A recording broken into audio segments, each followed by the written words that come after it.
Hello, everyone, and welcome back to another edition of This Week in Throws, episode 2 of 2026. We just had championship week in a lot of different ways. On the collegiate scene, it was conference championship week in most places around the country, and a lot of nations had their national championships for the pro scene this week, which means pretty much all we've got left of the indoor season is the NCAA championships in 2 weeks and the World Indoor Championships in 3 weeks. And both of those meets are going to have some absolutely insane competitions slated. A big part of that is because of the big throws that happened this past weekend and because of some more big throws that have happened the last 2 weeks that I haven't talked about yet. So let's get right into it. And we are starting off no better way than we're going to start with NCAA stuff. And the best place to start for that is the collegiate record we saw this weekend. Ryan Johnson, the junior from Iowa, that's a very important distinction to make, 25.66 at the Big Ten Championships in round 3, puts 8 centimeters on Michael Lerman's 11-year-old collegiate record. He moves to, I believe, 4th in world history with this throw as well. And Ryan, we've known a throw like this was coming for him for a really long time. He threw 24.99 very early on in the season, becoming very close to the, I think, 4th collegian to ever throw 25 meters. And he's been putting really good throws. He hasn't had a bad comp yet.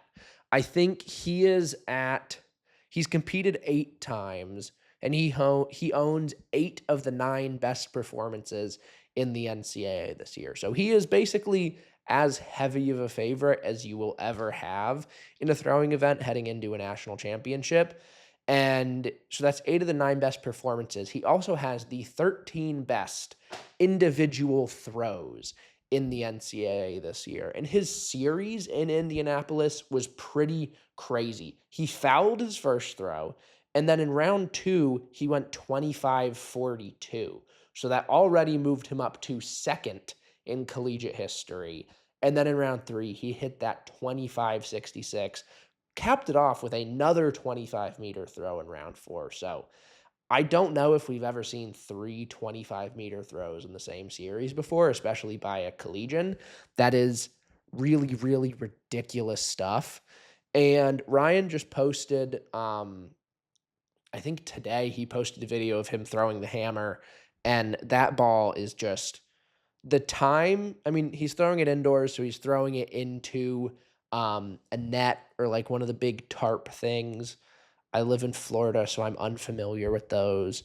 But the time between when he lets go of the hammer and when it smacks into the net is really, really impressive. So I can't wait to see how this huge jump forward in the weight, the best we've ever seen in collegiate history, I cannot wait to see how that's going to translate once we get outdoors. But I'm trying not to look ahead because he's got one more meet this year. Like I said, he's a junior. He'll be back next year.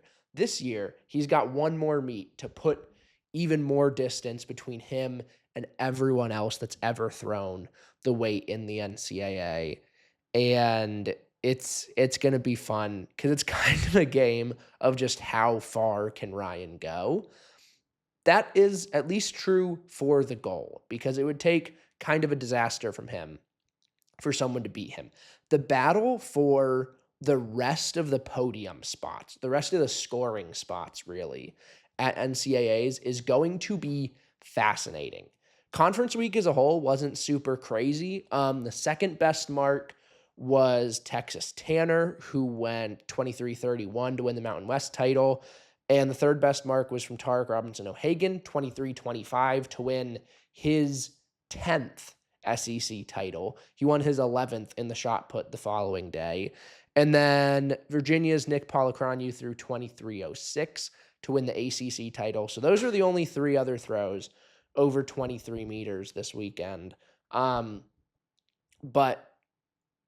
Tarek, Jeremiah Newby, also of Virginia, Gary Moore of Kansas State are all within like 15 centimeters of each other this year in that mid 23 range.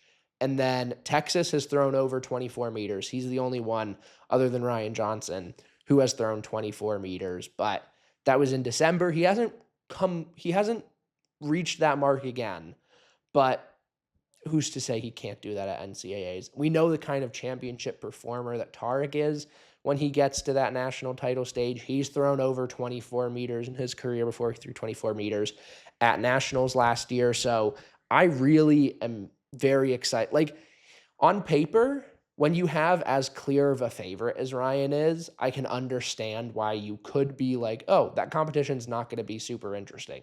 But just because we basically know who's going to win, like I said, barring disaster, that doesn't mean that 2 through 8 of this competition are going to be boring by any means. Because that whole Virginia squad, Jeremiah Newby, Nick Polacronu, and Keandre Davis, who's also thrown 23 meters, are going to be coming in hot. Like I said, Gary Moore Jr. has thrown 2350, I think. So there's a lot of guys that are going to be putting out some really big marks. And so that's going to be a really fun one to watch at NCAAs. Moving from one unbelievably heavy favorite to the next, Tarek Robinson O'Hagan, 2067 to win the SEC title. Like I said, that is his 11th SEC title of his career. And he's got the opportunity to collect 2 more outdoors in the hammer and the shot. And Tarek has been just as, if not more dominant, honestly, than Ryan has been. And, Ryan gets the publicity because he gets that big, sexy collegiate record. But Tarek, 5 for 5 on the best marks of the year this year. Every single competition he's had, he's thrown better than anyone else in the country has, pretty significantly better. And he has the 17 best throws in the country this year. So Ryan has competed 3 more times than Tarek, only has the 13 best marks in the country. Tarek, competing 3 less times, has the 17 best marks in the country. Maybe that's more a testament of the relative strength of the events this year. Maybe weight is doing a little bit better. Texas Tanner's national number 2 mark is a little bit better than, who's number 2 in the shot? Oregon's Kobe Lawrence at 2016. Comparatively a little stronger, but regardless, Tarek has thrown over a meter further than anyone else in the country has. He's the only man over 21. He's the only man really close to 21. And even if he has a kind of off day like he did at SECs, he, talking to John Anderson afterwards, the least surprising interview ever, because Tarek threw 2067, won an SEC title by 50 centimeters, and threw 23-25, very comfortably won an SEC title in the weight. And he was still just like, man, that's annoying. And it was a really enjoyable interview because it was happening in the middle of, I think, the men's 3K. And usually those kind of like post-race interviews with John Anderson are like 30 to 45 seconds. And they just let Tarek go for like 2 minutes while this race was going on. So that was very enjoyable because it's always a treat when we get some Tarek Robinson O'Hagan in our lives, even if he's just being very mad at himself. Conference weekend brought us 3 new men in the 20-meter club this year. First off, Jarno Van Dalen, my guy, the freshman from the University of Florida, goes 2014 to finish runner-up to Tarek at SECs.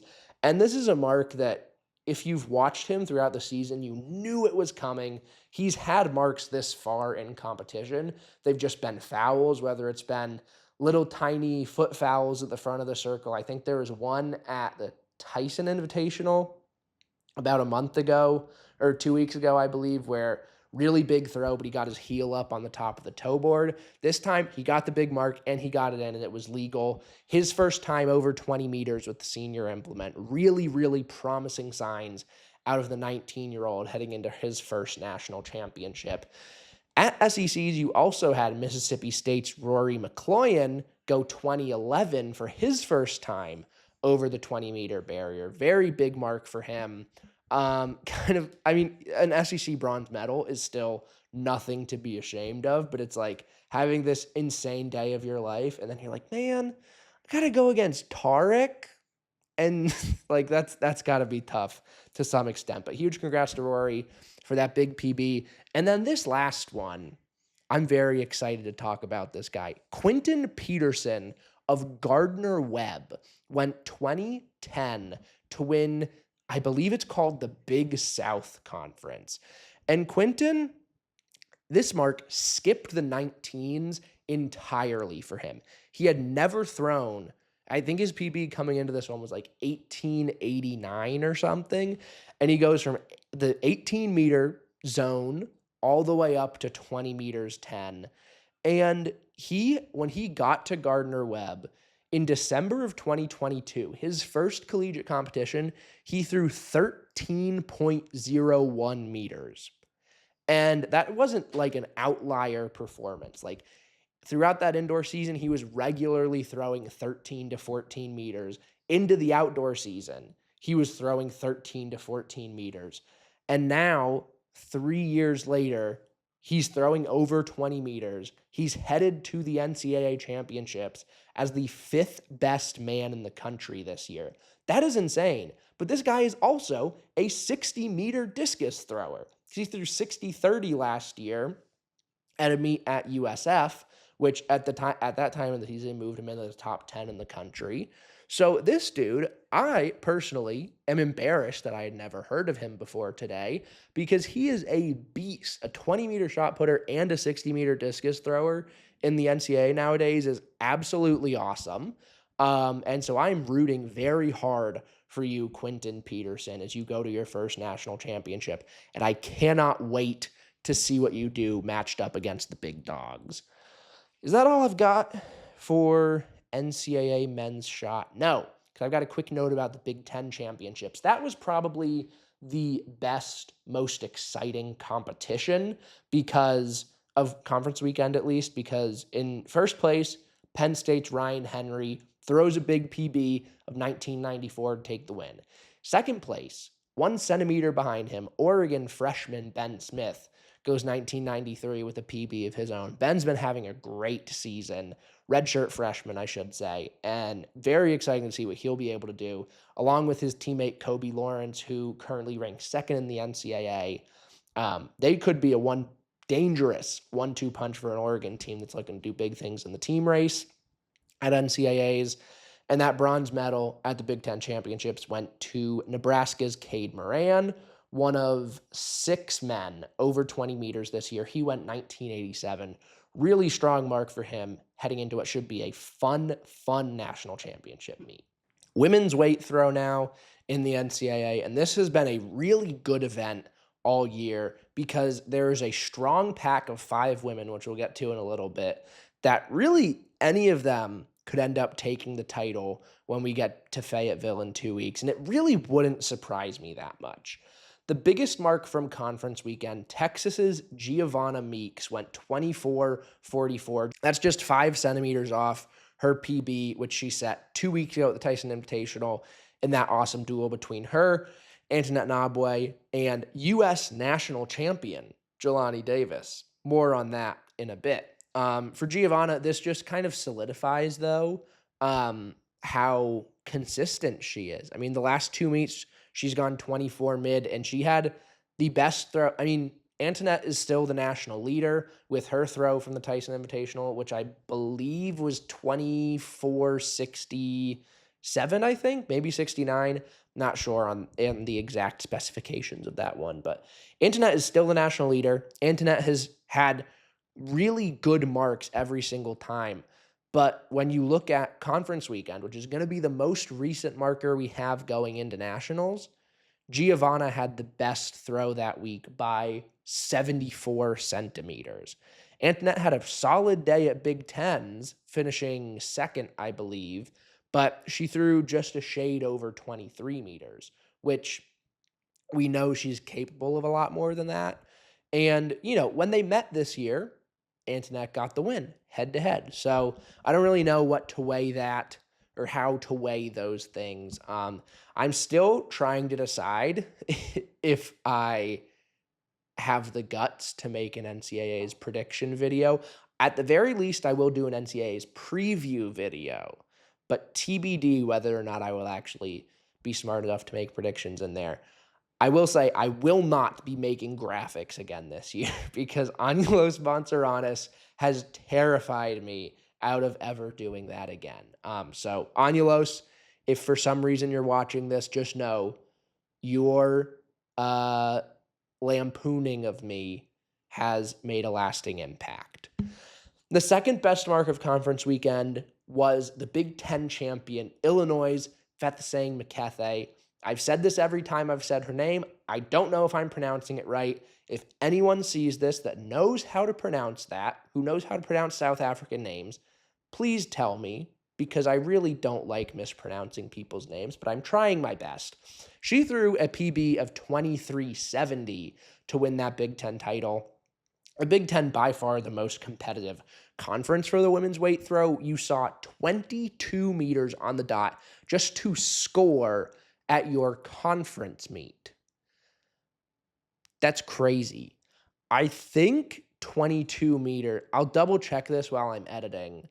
I believe 22 meters is farther than the national qualifying cutoff mark. So scoring at Big Tens is harder than making the national championship, I think. I'm going to check that, and if that fact is incorrect, I'm going to put clown music over this whole segment so you guys will know it's wrong. But I think that is accurate. I vaguely remember seeing that. So incredible stuff out of the Big Ten, and winning a conference like that, absolutely huge for Fethaseng. Antoinette, like I said, was second at that competition. She threw 23.09. And then Fethaseng's teammate, Jordan Koskandi, threw 23.06. And Jordan had the Illinois school record for 2 weeks because she threw, I think, 23.59 at the Tyson Invitational. But Fethaseng said, sorry, I'm going to take that. And at SEC's, another big mark there was Akoma Autaluga. I did not put down what Akoma threw, but I know it was over 23 meters. And this kind of makes up that group of five. So from the Big Ten, you've got Antoinette, Fethaseng, and Jordan. From the SEC, you've got Giovanna and Akoma. And those five women make up the 22 best marks in the country this year. No one else is breaking into that group. Antoinette owns 7 of those marks. Fethaseng owns 5. Jordan owns 4. And then Giovanna and Akoma own 3 apiece of that top 22. And all of these women have matched up before at the Tyson Invitational 2 weeks ago. So it's a much clearer preview of this one than we have for like the men's shot put. The men's weight is basically the same thing. Like everyone except Texas was at the Tyson Invitational. Texas Tanner, that is, not the University of Texas. And at Tyson, it was Antoinette, Giovanna, Jordan, Fethaseng, Akoma, I think was the order and how those 5 shook out. So it's really tough. You're kind of, I think either Antoinette or Giovanna are going to come out on top. Like, yes, Fethaseng beat Antoinette at Big Tens, but if Antoinette has a good day, she's almost a meter ahead. And I mean, Antoinette, like I said, is the national leader, 20 centimeters ahead of Giovanna at her best. So it's just a matter of which Antoinette Nabwe shows up on the day. I do think it's going to be either Giovanna or Antoinette, but regardless, like for Illinois and that team title chase, like I said, for Oregon and the men's shot, huge points for them regardless from Fethaseng and Jordan, because they're probably going to finish in that top 5. And yeah, it's just going to be a fun competition no matter what. And also, you got the defending national champion in the field too, Taylor Kesner. Like I said 2 weeks ago, she hasn't had the biggest mark yet this season. That's the same situation she was in headed to nationals last year. So don't sleep on Wisconsin's Taylor Kesner because you can't count out the champ, even though it sounds like I kind of have for the last 5 minutes. Moving to women's shot put now, wrapping up this NCAA action. 1947 for Axelina Johansson, breaking her own meet record to win the Big Ten national or the Big Ten conference title. She's the collegiate record holder for a reason. What can you really say about her?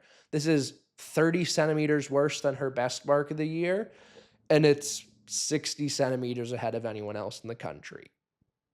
I think the back-to-back is going to happen. But I will say, Megan Haig is giving her a run for her money.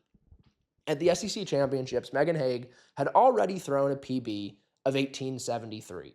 In round 6, the aforementioned Akoma Odeluga, also a fantastic shot putter, goes 1869, scares Megan into another PB. Like I said, Megan was still in the lead going into her final throw because she was still 4 centimeters ahead. But then she steps in the ring for that final throw and launches it 18.89 meters. I think that's in the top 10 ever in NCAA history indoors. That is a huge mark. And for Megan, like, she's now gone from on July 30th and 31st in Clemson was the first time that she broke 18 meters. And now she's very quickly knocking on the door of that 19-meter barrier. And it wouldn't really be a surprise if she pulled that out at nationals. So just crazy fast improvement out of Megan that's been really fun to keep track of. A huge season's best for Akoma. She hadn't broken 18 yet this year. In the biggest meet of the season, she steps up and goes 1869. She's now a clear podium contender, medal favorite when you get to NCAAs. At Big Tens, you had Axelina's teammate Mina DeClercq go 1848 for a big PB, and what was an African record for a couple days, because then on Sunday at the HEPS, the Ivy League Championships, Jessica Oji, now representing Nigeria, went 1850. The superstar freshman continues her an unbelievable season, takes back that African record, or takes the African record, I should say, and she's so good. Like I said, I talked about her 2 weeks ago. It makes sense that she's this good given the pedigree of her high school career, but you don't always see that transition go this smoothly.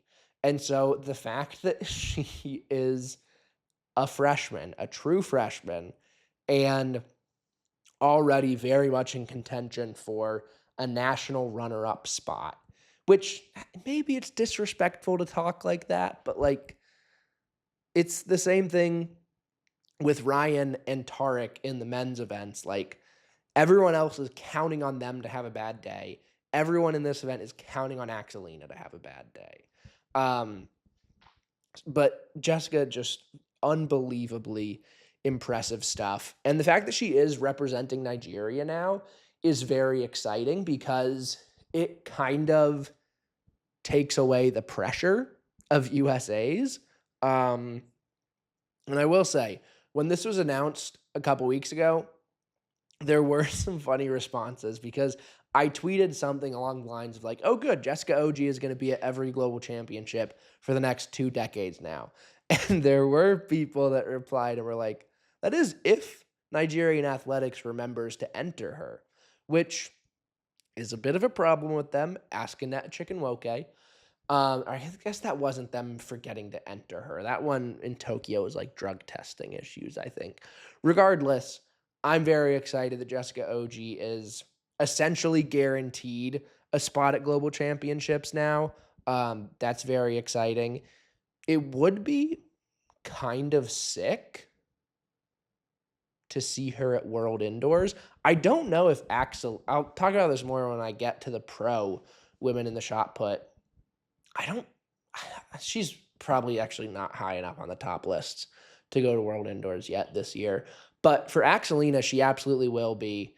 I think she's 6th in the world right now. And I don't really, we saw some people last year go from NCAAs and a week later compete at World Indoors. So I'm very curious to see if that might be in the cards for Axelina, because she could genuinely be a medal contender at World Indoors. It's going to be tough given what we're going to talk about in a few minutes here, but it's not entirely out of the realm of possibility. Last couple notes on women's shot put. There are 6 D1 women over 18 meters, and I have to specify D1 because Erica Beistel of Grand Valley State in D2 is at 18:26 with her like bajillionth D2 record. But there's 6 D1 women over 18 meters. You also have USC's Ashley Erasmus at 17:96 after this weekend. She could very well get over that barrier at nationals.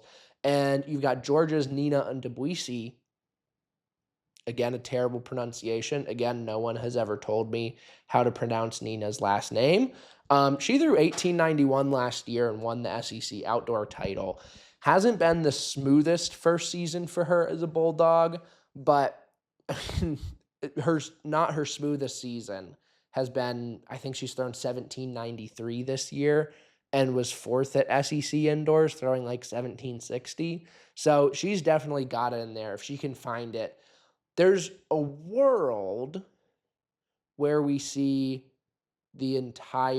every scorer, there's a world where we see it take 18 meters to score at the national championships indoors, which would be pretty ridiculous. Alita Van Dalen, I think somehow is the one member of the 18-meter club that I haven't mentioned yet. She threw 18:13 to take bronze at SEC's, her first time over the 18-meter barrier since May of 2024. Her shot season last year was all sorts of messed up after tearing her labrum. So it's just very exciting to see her in this kind of shape again. And someone, probably named Paul, has got to do some research on the best brother-sister shot put duo ever. And once Jarno gets the outdoor season rolling with the senior weight in the discus, or the senior implement in the discus, someone's got to get a brother-sister discus leaderboard going. Because it's got to be very hard to contend with a brother throwing 20 meters. And I mean, Alita's thrown 18:66 before. So they're almost at 40 meters combined in the shot. And they're going to be well over 125 meters on the discus. So that's an interesting stat that maybe if I have time one day, I'll try and figure out. So I think that does it for my collegiate throwing notes. Let's see. Is there anything on here that I'm missing? It doesn't look like it. So now we move on to USA's before we hop to the rest of the pro scene. And I wish there was more storylines here and more stuff to talk about from the weight throw at the US Championships. But ultimately, there were 9 athletes competing across the men's and the women's events. Your national champions, Isaiah Rogers at 23:41 for the men, Jelani Davis at 24:84 for the women. And this whole thing kind of sucks. Like Jelani said afterwards, talking to Jason from Throws You, basically saying this didn't feel like a national championship. There's no prize money for the weight at U.S. indoors because that prize money has been reallocated to the U.S. Winter Long Throws Nationals, which are going to be held the last weekend of March in Tucson for hammer, discus, and jav. Because USATF's thinking is those events are ones where world ranking points exist and matter, and there are championships to qualify for. That's not the case in the weight throw. So it's understandable from that point of view, but I mean, Jelani said it basically makes no sense to come to Staten Island, compete for free. That's why you don't see Rachel Richardson or Aaron Reese or Daniel Ha, who's won a couple national titles in the weight. Like, that's why you don't see some of the bigger names making this trek. I'm very excited, and we all say thank you to the people who did go and compete, to Isaiah and Jelani and the men and women who did still put a competition on, even though they knew they were competing for free. They're still national champions. There were a couple funny tweets afterwards where I think USATF posted something that it was along the lines of like, Jelani Davis makes the world indoor team for Poland, except they don't throw the weight at world indoors. And Jelani replied to that tweet and was like, this is so embarrassing for you guys. They changed it. And then FlowTrack also had something in their caption posting about Jelani where it said, like, Jelani does not have the world indoor standard in the weight throw, which again is not a thing. So it is like tragically funny just when they show this kind of ignorance and disrespect in some ways. But ultimately, it is a shame what the circumstances surrounding the weight this year. Like I've said, I do think the Winter Long Throws Nationals are going to be a lot of fun. I think it is a good thing. I think it's going to be a great competition.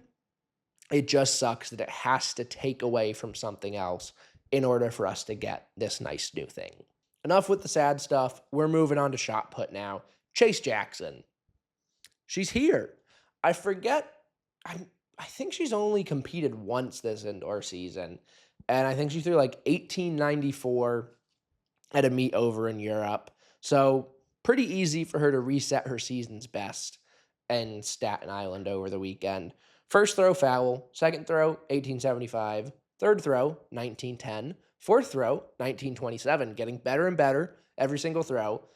And then in round 5, 2044. I'm going to need to pick that up. But 2044, American record. She had shared the American indoor record with Michelle Carter. Now she takes sole possession of it. 5 centimeters off Jessica Schilder's world lead. And then she retired and didn't take her 6th throw. Would have been cool to see that, but she's just saving it for Poland. Incredible stuff from Chase. Seeing this kind of mark this early in the season, I mean, the farthest she had ever thrown indoors, I think, was 2024, which was the American record at the time. It was either 2024 or 2021. Whatever it is, she's put 20 centimeters on that now. Still 3 weeks out from World Indoors. So when we get her into what could be, or not what could be, what will be an absolutely epic competition, when we talk about that in a little bit, I'm very excited to see what Chase is going to produce in Poland. Runner-up, also making the team, was Abria Smith, the Illinois grad. 1923, she sets another PB. She threw 19 meters for the first time earlier this indoor season. Puts that PB out a little bit further now. And it's just so impressive, the rise of Abria. Last year was her only year competing at Illinois, being trained by Coach J.C. Lambert and Coach D, Deanna Price. And before she came to Illinois, she was competing at Howard, and she had never thrown 16 meters. And then she threw 17 meters, I think, for the first time, like towards the end of the indoor season last year. And now she's throwing 1923 and making the U.S. team for the World Indoor Championships. That is so cool. And from the couple times I've gotten to talk to Abria, she is just one of the nicest people ever. And so it's good to see good people have good things happen to them. And it's very exciting for Abria, and I cannot wait to be cheering her on when she gets to wear that U.S. kit for the first time. Jada Ross took 3rd in this one in a pretty solid, equal season's best of her at 1843. Jada had kind of the same thing last year. It was a little bit of a slower start to this season for her. In 2024 or this 2025 indoor season, she was coming off of that crazy 2024, first collegiate woman ever over 20 meters, makes the Olympic team, finishes 4th in Paris.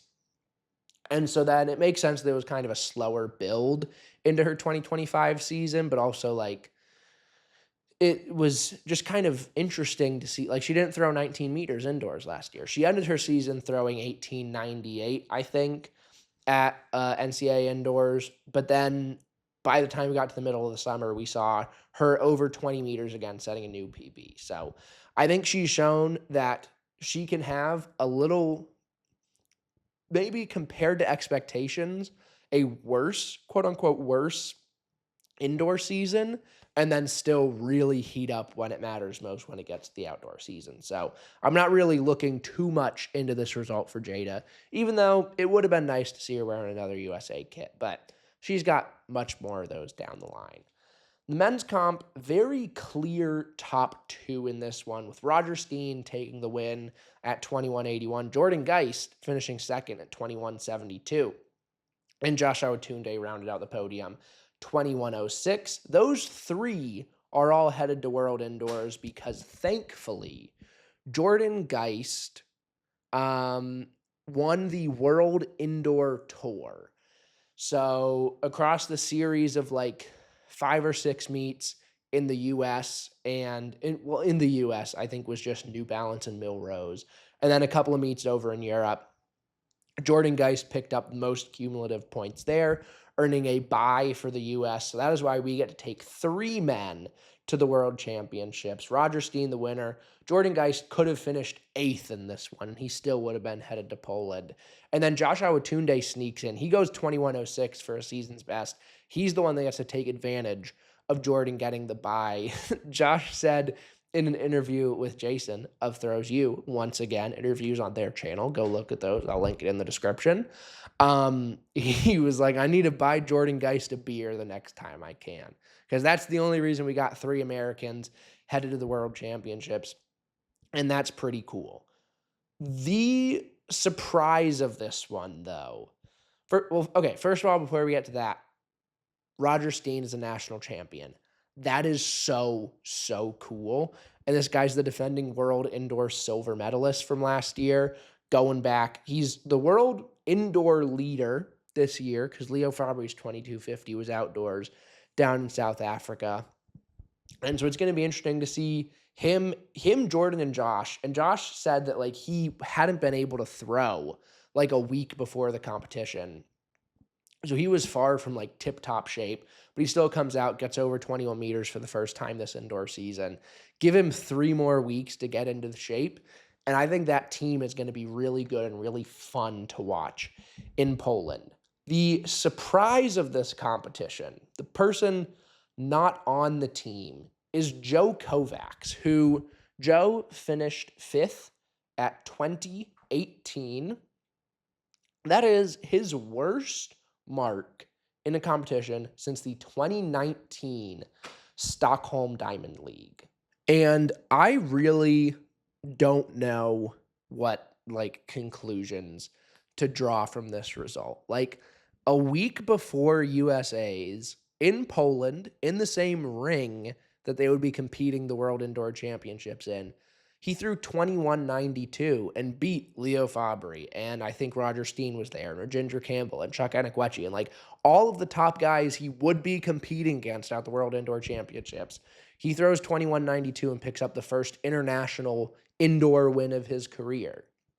And I know from like the way he's talked about this season and what we discussed when I got the chance to talk with him in December, like it's not like he was taking this indoor season lightly. Like this is the first time he's made a dedicated effort to be in good shape, throw well, compete a lot through a full indoor season. And he just comes up short. Like his first 5 throws, he didn't break 20 meters. And then it gets to round 6. And even though there was no reason through those first 5 throws to believe it, I was sitting there like, it's Joe Kovacs. He just needs to throw 21 meters, essentially, to pass Tunde and get that 3rd spot. And then he goes, like, he breaks 20, but 2018, like I said, it's his worst mark in a competition in nearly 7 years. And so I really don't understand or know or I can't even speculate like on what happened. Like it's a result that just really has me scratching my head, and I assume it's going to have me scratching my head all the way until the outdoor season starts and we kind of wash the indoor season away. But very weird, very I will say, like, I love the team that's going. I'm super excited for all those guys, but, like, it is kind of disappointing knowing the stage Joe's at in his career, like, the fact that I don't know if he's gonna compete at a World Indoor Championships now, like, I yeah, like, who knows what he's gonna want to do in 2028, like, that's an Olympic year, he'll be 2 years older, um, who knows if he's gonna want to be in that kind of shape that early in the season. And so, like, this year was kind of the year, like I said, he was making that decision to go all in on the indoor season because there is no outdoor championships aside from USA's and the Diamond League final. So yeah, this result is really, really kind of puzzling. Moving to that kind of wraps up USA's. So moving to the rest of the world now, we'll talk about women's shot. Jessica Schilder, like I said, world leader at 2049. She threw that 2 weeks ago. This past weekend at the Dutch Championships, she throws 1973 to take the win there. She's the world outdoor champion, is putting together lots and lots of very impressive marks. But another very impressive mark at the German Championships, Yamisi Ogunleye, 2073 with a, or 2037 with a cartwheel to boot afterwards. It's championship season, Yemi. This is what she does. And it's exciting to see her just continue to throw her hat in the ring like this. And like last year during the outdoor season, obviously Worlds didn't necessarily play out this way with just everyone kind of having off days in one way or another, and Madison Lee Weshey throwing her hat in the ring and getting that bronze medal. But last outdoor season, like, it was a pretty clear big three of Jessica Schilder, Chase Jackson, and Sarah Mitten, who's thrown 2022 this year. And it very well could have been careening towards something like that again this indoor season. But Yemi's reminding everyone who the Olympic champ is. And so I'm super excited to see the way Yemi competes. You know, she has, I don't know how big of a deal this is, but she has the least travel to get to Poland. So yeah, I think it's just adding more to the intrigue of World Indoors because you don't necessarily have a super clear podium. If Axelina comes over, that muddies the waters even more. And someone to maybe keep an eye out for. Well, okay, we'll get to that person in a minute. First, Fanny Roos won the Swedish national title. This wasn't actually at Swedish Championships. This was a different meet. She threw 1945. So she's picked up right where she left off last year. Jorinda van Klinken is back in the shot put at the Dutch Championships, right behind Jessica Schilder in her 1973. Jorinda went 1922, her first time over 19 meters since 2023, I believe. Super encouraging to see that from Jorinda. And like when I talked to her last month, like her season started with, I think, 3 throws, like all in the 17-meter range. And she was like, because Jorinda is Jorinda, was very upset with that. And she's like, she knew there was more in the tank there, just wasn't able to come out yet. And so now, as this kind of like confidence boost and a really good marker before a world championship, I cannot wait to see what kind of fire and energy Jorinda is going to bring to that ring in Poland, because she's got a world medal in the discus now, and she'll be looking to mess some people up, upset some people, take some people's medal moments in Poland. And I'm very excited to see how that plays out. You've also got Ariel Dongmo, the former world indoor champion. She's throwing really well, throwing the best she has in the last couple years. She threw 1917 to win the Portuguese title. There's 11 women over 19 meters this year. Like I said, TBD if Axelina shows up to World Indoors, but that competition is going to be absolutely ludicrous. In the men's shot, Leo Fabry in the last 2 weeks has thrown over 2180 on 3 occasions, but when he's been going head-to-head, like on the World Indoor Tour stages he's been at, it hasn't necessarily been super dominant. Like, he's by far had the most consistent big marks. But when it comes to wins and losses, he's doing just about as well as Jordan Geist and Roger Steen and some of the other guys he'll be competing against. So it's going to be interesting to see. It's kind of weird that Leo still doesn't have a global title. Without Joe there and without Ryan there, like this year is by far his best chance to win a global title. It'll be if he doesn't pull off the win in Poland. I mean, it's kind of hypercritical to say this, I think, because obviously the field is so good. Like, he's going to be throwing against two guys that have thrown 22 meters already this season. Chuck Enekwechi's going, who's getting better and better every week. Victor Pettersson of Sweden threw 21:38 in Göteborg. Like I said, Chuck has been 21:22 and 21:20 in his last two competitions. So it's not like it's an easy field. But when you take out the two guys who have by far the most experience winning those kind of meets, and the only two guys who have shown that they can match or exceed Leo's ceiling, you take them out, and this feels like it is Leo's championship to lose. Someone I think I kind of forgot to talk about is Tom Walsh. I'm not exactly sure where he stacks up on qualification. I'll check, but he's the defending world indoor champion. I know they don't get a bye, but he's got to at least be qualified somehow. Like, that would be kind of lame and dumb if he isn't in Poland. But I'll check the road to Kujawi Pomorze after I finish recording and see where Tom stacks up. But yeah, I think that kind of wraps up my men's shot spiel. Like, if Leo can't pull off this victory, like, there are some conversations that need to be had. I don't know what those conversations are yet, but we're going to have them if it happens. The kind of round table, closing this thing out with some big-time world leads in outdoor events already.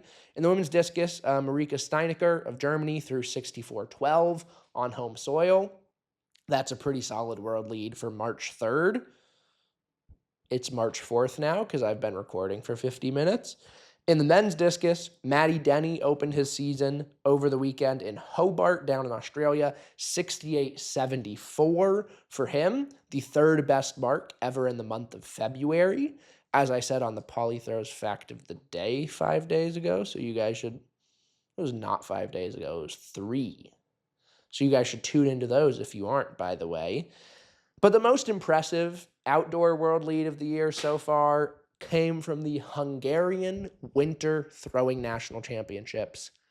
Bence Halash, 80.66 for his opener on March 1st. That's incredible. I was wondering, like, is that the earliest anyone's ever thrown 80 meters? And I was very quickly shut down. There was some Russian dude in, like, the mid-90s, I think, that threw, like, 81.50 in February.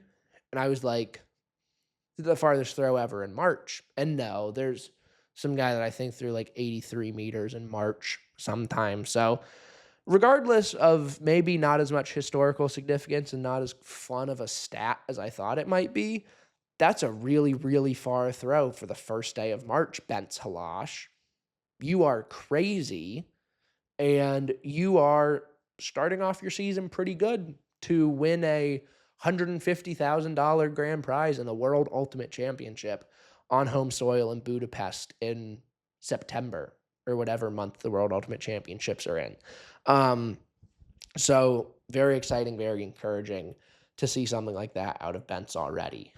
That is all I've got for you guys. Once again, I know this was a really long one. It's kind of crazy that these indoor episodes are 52 minutes long.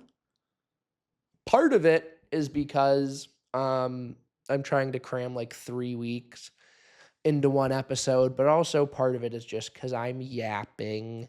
But if you guys are still here, thank you for being interested in my yapping. I deeply appreciate that. But like I said, that is all I've got.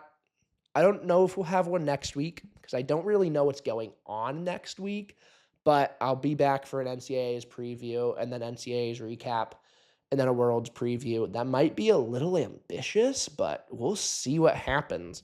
Regardless, that is all I got for you guys right now. So thank you so much for watching / listening. Please like, subscribe, follow the podcast if you're on Spotify. Also rate the podcast on Spotify and Apple Podcast because apparently that helps in the good old algo. And don't we want throws in the algo?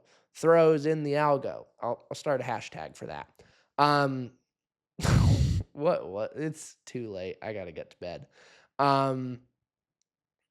How do I do my outros? I'm so like out of training now. Like, subscribe, follow the podcast on Spotify, follow the Instagram at Paulie Throws, follow the Twitter at PHoffMahoney. Keep up with the Paulie Throws fact of the day on both Instagram and here on YouTube Shorts. And I will see you guys next time.